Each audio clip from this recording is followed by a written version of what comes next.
It's hard to believe that this little blue bastard is turning 30 years old this year. I mean, can you even imagine being 30 years old? Jesus Christ, how horrifying. Anyways, let me just say, I've got a good feeling about this year. If you're one of those weirdos who doesn't stay up to date with all the latest Sonic the Hedgehog news, then you might not be aware of some pretty cool stuff that's been going on the past few months. First of all, something happened that I never anticipated in my wildest dreams. After nearly 3 decades, a Sonic 1 prototype was found and dumped online. I have a lot to say about this beta, but I have some other interesting Sonic news to discuss first.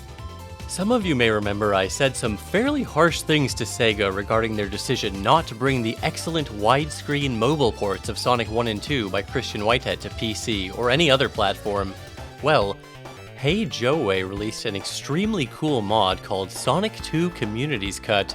This is actually a combined mod of Sonic 2 and the Genesis Plus GX emulator, which adds widescreen as well as a bunch of other cool features and enhancements. Many from the 2013 mobile ports, but also a bunch of cool unique ones like act transitions, elemental shields, drop dash, and more. However, literally the day after Communities Cut came out, another absolute legend, Rubber Ducky Cooley, releases full decompilations of the Sonic 1 and 2 mobile versions, meaning you can now run these games natively on PC. This is honestly so fucking cool. Turns out we didn't even need Sega after all, the fanbase can just take care of everything. This opens the door for lots of cool mods, like people have already modded in the drop dash.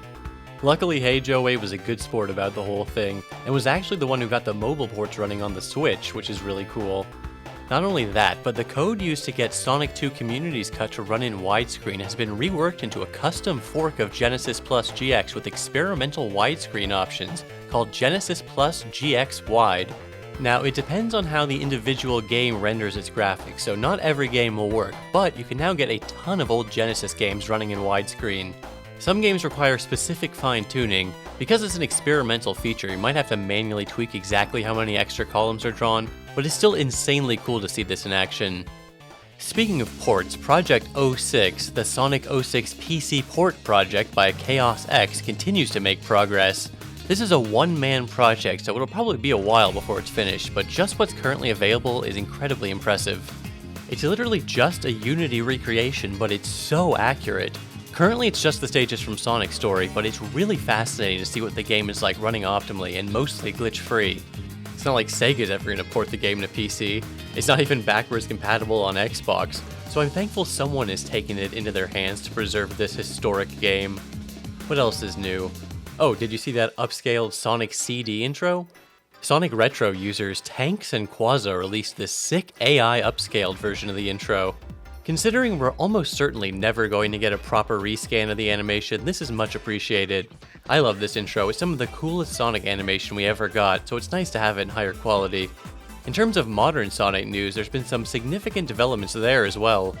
A new show on Netflix was announced for 2022 called Sonic Prime, and after 10 years, Roger Craig Smith has stepped down from the role of Sonic the Hedgehog. This was quite a surprise considering he's had the role longer than any other English voice actor, so we're currently waiting on Sega to reveal the 4th voice actor to take the role of Sonic in the main series of games. Meanwhile, Junichi Kanemaru has been voicing Sonic in Japan since Sonic Adventure came out in 1998 with no signs of stopping. Cindy Robinson also confirmed she would no longer be voicing Amy, causing everyone to think that the entire voice cast was being replaced for the new show, much like how the English voice cast was replaced for Sonic X. However, thankfully Mike Pollock confirmed that he would continue to voice the role of Eggman. Colleen O'Shaughnessy also confirmed that while she isn't going to be playing Tails in Sonic Prime, she isn't done voicing Tails yet either. Guys, this is it! Big things are happening for Sonic. It's the 30th anniversary. Nearly 4 years of waiting and we're finally going to get another game announcement. Maybe even more than one. Who knows what Sega considers a major announcement. But it's finally happening. A new game will be announced. I mean, it'll probably be slated to release in 2022, just like the show and the sequel to the movie. So you might be thinking that's actually the year of Sonic. But, So anyways, this is just speculation on my part, but what with the critical reception to Forces and the long wait between main series games, again, it seems like they might be willing to make some major changes for the next game in the series. Some people have suggested a return to adventure-style games, and while I don't see that happening exactly, I wouldn't rule out a major shift in gameplay style. I mean, I could be wrong, but I really hope they realize after Forces that the boost formula has basically been wrung dry. Guys, trust me, the next Sonic game is definitely going to be great, and that's a Cybershell guarantee. See, this is actually a win-win for me, because either the game is actually great and I look like a genius, or it sucks and that last part was just a great comedic moment. I mean, what, are you really going to be impressed by the guy who predicts that the next Sonic game is going to suck? Come on. It's time to buy Sonic stock. No, I don't mean to literally buy Sega Sammy stock, I'm not a financial advisor. I mean it's metaphorically time to buy into Sonic by caring about him again, or maybe for the first time even. You're supposed to buy the dip, and baby, we're dipping right now. All the more reason to be cautiously optimistic about the future. I mean, is there a chance the next Sonic game is going to be bad? Well, considering the track record Sonic Team has had over the past decade, I'm willing to admit that it is in fact theoretically possible and perhaps even objectively probable. But listen, hey, I'm not a professional Sonic the Hedgehog advisor or, oh wait, I guess I am. Fuck! Guys, it's been 30 years. 30 years. Wow. Just thinking about this ocean of time slowly eroding away everything I ever cared about has got me feeling a little nostalgic. It's got me wondering, what was the first appearance of Sonic the Hedgehog? Well, the answer to this kind of pedantic question depends on your definition of appearance. If you mean his first appearance in a game, he rather infamously had a cameo as a little keychain in Radmobile several months before Sonic 1 came out. Or maybe it could mean the first build of the game shown off at the 1990 Tokyo Toy Show. Or maybe it could mean the first public appearance of the character design. That would be Japanese pop band Dream Come True's 1990 tour poster. The bassist of this group was Masato Nakamura, who composed the soundtracks to Sonic 1 and 2. What about this? In this short clip of Sega R&D news footage from February 1990, you can see a 24-year-old Yuji Naka working on the engine that would eventually become Sonic the Hedgehog. You can see some kind of early test build on the monitor on the right, and someone actually transcribed the code shown and compared it against the final version to confirm this is in fact an early version of Sonic's ground collision. This might conceivably be considered the first public appearance of Sonic, right? This brings us back to the fascinating tale of the Sonic 1 prototype that was dumped and put online at midnight GMT on January 1st of this year. First shown off to the public in a live stream on December 31st, it was released by hiddenpalace.org after being generously donated by a game collector known as Buckaroo. In an interview found in Retro Gamer issue 216, Buckaroo explains he just happened to stumble across this cartridge in a bundle of retro games he bought. After getting in contact with DRX, they were able to verify and release the build to the public on hiddenpalace.org. Seriously, huge thanks to Buckaroo, DRX, and everyone at Hidden Palace who helped contribute towards this awesome release. You should read the announcement they posted alongside the release of the build, appropriately titled Dreams Come True. It's very well written and provides a lot of context for Sega, Sonic, and this particular prototype. It's hard to overstate just how coveted a Sonic 1 prototype was within the community. There were many thorough attempts made over the years to track down one of these cartridges. The announcement gives just one example of a promising lead that went nowhere, one of many. It reads, "There existed a magazine in the early 90s that, like all other magazines, received a preview cartridge of Sonic 1. Normally, after previewing the cartridge, a review sample would be sent that would generally be more reflective of the final game. In most cases, it was the final game burnt on EP-ROMs just shortly before the game hit stores. However, this magazine never appeared to receive a review cartridge. What's more, this magazine continued to create screenshots, cheat codes, etc. from the preview cartridge they had, well into 1992. When we discovered this magazine, we went down the rabbit hole and eventually discovered that the former employee still kept after all of these years, among other prototypes. However, by the time we could communicate with this employee, they had discarded all of them. So the fact it was discovered purely by accident and by someone willing to share it is honestly kind of a miracle. The cartridge found by Buckaroo was confirmed to have originated from a UK magazine, and now nearly 3 decades later it was finally located and dumped online. One of my very first videos back in 2008 featured me talking about low-res screenshots of this beta found in magazines at the time, so this is quite nostalgic for me. I never thought I'd have an opportunity to actually play this build myself. Honestly, it still kind of feels surreal to me. So why don't we dive right in and take a look at some of the more noticeable differences between this and the final version. Again, if you want a complete list, please check out hiddenpalace.org or the cutting room floor. Instead of the iconic Sega chant, it still uses the standard Sega logo on a black screen seen in many other Genesis games. And there's no Sonic Team Presents card yet, it just immediately loads into the title screen. Because of this, the press start text hasn't accidentally been dummied out yet. The HUD counter reads ring instead of rings, and it doesn't flash red when you're at 0. Time overs have also not been implemented yet in this build. The timer will simply loop continuously back to 9 minutes. They also haven't implemented the combo bonus for destroying multiple badniks in a row. The ROM header data doesn't have a date listed, but cross-checking the build against pre-release footage of the time places it around March of 91. The title cards have a period after the word act. This was removed from the final version for whatever reason. It's just a small detail to change. In this build, instead of getting an extra life upon reaching 100 rings, you actually get an extra life for collecting 50 rings. This is so strange to me. It is painfully easy to get 50 rings, so you end up with a ton of lives just by playing normally. Interestingly, the checkpoint lampposts don't exist in this build of the game at all, and for some reason the spikes are always able to damage you, even if you're invincible. This is almost imperceptible, but Sonic's jump height is ever so slightly lower than the final game. In the final version, the peak of his jump is 6 pixels higher. It's hard to properly quantify this, but the collision is in a much rougher state in this build, and the camera has trouble keeping up with Sonic at times, particularly when it has to scroll vertically. Sonic doesn't automatically run off screen after beating a level. In fact, by jumping after completing a stage, we can finally see that infamous little fist pump animation in action. Personally, I love this little detail, and I kinda wish it was in the final game. Look how cute he is. He looks so happy. The special stage rings don't appear at the end of an act, no matter how many rings you have. As a side effect of this, there are no continues in this version of the game. The continue screen hasn't even been implemented yet. However, the giant rings do exist in the game data, but their behavior is different from the final version. After touching one, Sonic sparkles for a few seconds and then appears to warp away, kinda similar to the time travel effect from CD, but in this build he just reappears shortly after. There is one special stage in this prototype, and its layout is very simple, probably a test layout. There's also no emerald at the end, just a green block as a placeholder. Strangely, in this build, you can only jump with the C button. Pressing A or B will speed up or slow down the stage's rotation. There are blue goal icons which aren't animated and do nothing, and red ones which spin the screen and reset the stage. There's also an unused skull icon and magnet icon in this build. Level select and debug mode are enabled by default. Just hold A while pressing start and selecting a stage. A few things immediately strike my attention. It's still using the original stage order on the level select, but apparently the final order has already been decided because beating Green Hill Zone will send you to Marble Zone. More notably, Spring Yard Zone is still called Sparkling Zone, and Scrap Brain Zone is still called Clockwork Zone. Some of the stages have X's after their names, but only Scrap Brain Zone Act 3 can't be selected.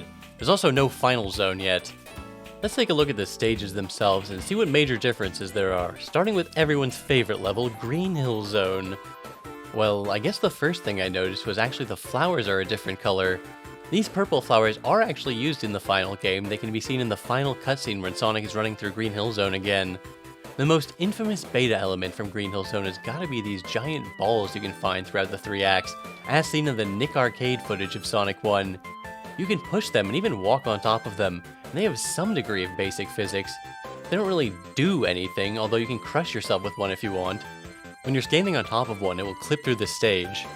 The blue neutron enemies are pink in this build, which is kind of funny because I never understood why there was a pink neutron in some of the badnik art I originally used for my LP.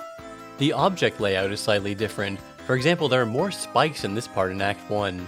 Also, all the moving platforms are moving at the exact same speed and are in sync with each other. There are a number of unused level chunks in this prototype. What's really fascinating is one of these has these interesting looking border tiles that don't appear anywhere in the final game. However, they do appear in the 8-bit version of Sonic 1 made for the Game Gear and Master System. There also exists an unused color palette in the game data that fits for Green Hill Zone, but everything is much darker. This probably wasn't actually intended to be used for a night version or anything, but it does look kind of cool. Green Hill Zone is the only stage in this build to feature a boss. It's almost complete, but it's missing some animations, like Eggman laughing and the light on the chain flashing. He's also lacking his burnt animation once you beat him. He just makes his regular distress face as he flies away. Also, when you beat a stage, it starts loading in the next stage's graphics before the screen is fully faded out. For Marble Zone, of course, the most striking element from the prototype are the strange-looking UFO-type objects you can see in the sky. For a long time, the only footage we had of these UFOs came from a very strange place. They can actually be seen in the background of a scene in the film Wayne's World. It's still not known why exactly they were removed from the final version. Maybe they just looked too weird or were distracting, but it's very cool to finally see them in all their glory. There's even a 6th unused frame found in the game data for the UFO. This is what the fully restored animation would have looked like.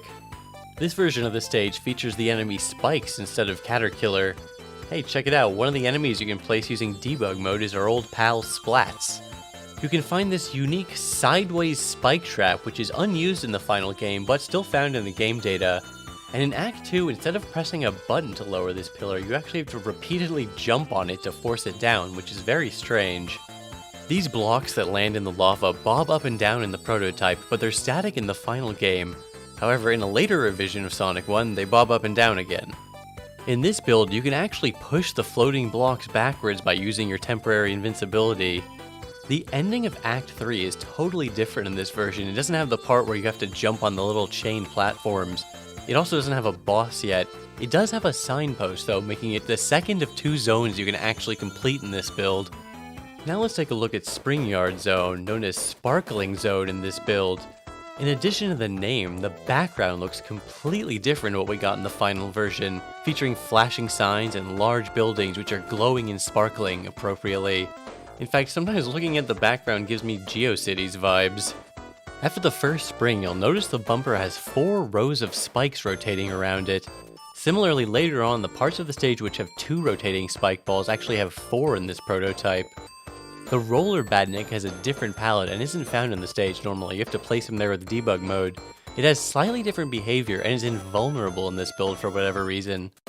Beating Act 1 automatically dumps you in Starlight Zone Act 1. You have to select Acts 2 and 3 from level select and they're clearly unfinished. The stage layouts are mostly finalized, but Act 2 only has a few objects and Act 3 has none at all except for this one monitor. Labyrinth Zone is even less complete than the previous stages and only accessible via level select. The first thing you'll notice is the background is completely different in this version, showing a giant cave with beams of light. In this build it's totally static, but it was probably meant to have parallax scrolling, which would look something like this. The next thing you'll notice is that the stage is completely empty, lacking not only all objects and badniks, but it's also completely devoid of water. This makes it impossible to complete without using debug mode to get past certain areas. The badniks Jaws and Burrowbot are in the game data, but they can't be placed with debug mode. The crystals have a slightly different and smaller design in this version, similar to the crystals found in the 8-bit version of the game. There are also these areas with brick wall tiles which aren't found in the final version, but are also found in the 8-bit version of the game. These can be found in many places where air bubbles appear in the final version, indicating these spots were originally going to function as air pockets. While graphically Starlight Zone isn't too far off from the final version, the actual level layouts are quite different and unfinished. Interestingly, the stage has a more under-construction vibe than the final version, since instead of mostly being constructed from solid blocks, it has these scaffolding or trusses or whatever you call these things. Once again, this is somewhat similar to the 8-bit version of Sonic 1, which features these prominently in Sky Base Zone. Some of these loops have flashing lights on them, which are in the game data for the final version, but go unused. The signpost at the end of Act 1 is stuck in the ground for whatever reason, and finishing Act 1 resets the game back to the title screen. Acts 2 and 3 are much less complete and nearly devoid of objects. Finally, we have Scrap Brain Zone, known as Clockwork Zone in this build, although they never bothered to make a W for the title card font, so it just shows up as Clockwork Zone when you load into it. This stage is in a very incomplete state, lacking any objects and featuring a different layout compared to the final version. Some of these weird areas were seen in magazine screenshots from the time. These conveyor belts don't work, and the tubes in Act 2 don't work yet either, making debug mandatory to traverse the stage. The giant spinning circles mostly work, although the wonky physics makes them less consistent and easy to fall off of. You can also find these smaller versions which aren't actually found in the final game. The background for Act 1 is made up of foreground elements from Act 2, and Act 2 doesn't even have a background implemented at all. Again, there is no Act 3 whatsoever in this build, nor is there a final zone. Although there are no badniks in this stage, in the game data you can find an early version of Ballhog with a totally different sprite and behavior. He's front-facing and drops bombs directly on you. Although only the Green Hill Zone boss is functional in this build, there are sprites for the other versions of the Eggmobile that can be found in the game data, including this spring version of the boss which goes unused in the final game. Anyways, there are plenty more minor differences between the builds, but I figure I covered most of the major ones. I don't want to bore people with a minutia that only the top 0.1% of Sonic nerds would even notice. I highly recommend reading more about it yourself if you're still intrigued. After finally getting that Sonic 3 beta, a Nintendo Gigaleak, and now a Sonic 1 prototype after all these years. It feels good, man. Makes me optimistic for the future. Who knows what could we discover next? There are actually still quite a few different Sonic 1 builds we could theoretically see at some point in the future. Anything is possible. Except the Tokyo Toy Show build, we're never getting that one.